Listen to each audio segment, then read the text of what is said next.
Imagine umetoka kumchukua mtoto wako shule, alafu mkiwa njiani unapigiwa simu na mwalimu wake na kuuliza kwa nini hujaenda kumchukua mtoto. And then unaangalia pembeni mtoto wako amekaa kwenye siti ya gari.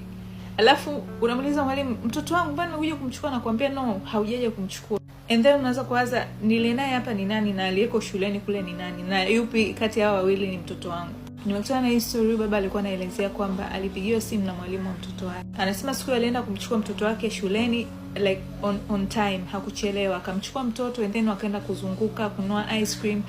Wakati wanarudi wakiwa njiani kuelekea nyumbani, akapigiwa simu na mwalimu. Mwalimu akamwambia, mtoto mbona hujaje kumchukua mpaka sasa hivi? So akawa anashangaa, mtoto sijaje kumchukua, mbona nimekaa naye hapa mtoto wangu?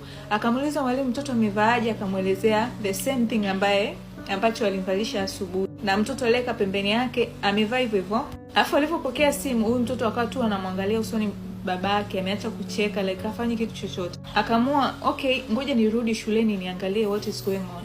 Akageuza gari kufika shule, akakuta shule ishafungwa, madarasa yamefungwa, hakuna mtu. So akawa amempigia simu tena mwalimu, akamuuliza, mbona uliniambia mtoto yuko shule na sijakukuta hapa? Mwalimu akasema, mbona mimi sijakupigia simu, niko nyumbani tangu saa ngapi? Huyu baba akasema, ulinipigia simu ukaniambia mtoto wangu hajachukuliwa, so nimerudi. Akasema no, sio mimi, sijapiga simu. Na anasema tangu apigiwe hiyo simu, huyu mtoto wake ambaye yuko naye, yani alianza kuact strange, yani kama tabia sio za mtoto wake. So haelewi kama aliyenaye ni mtoto wake au si. Situation kama hii ikikutokea unaweza ukafanya nini?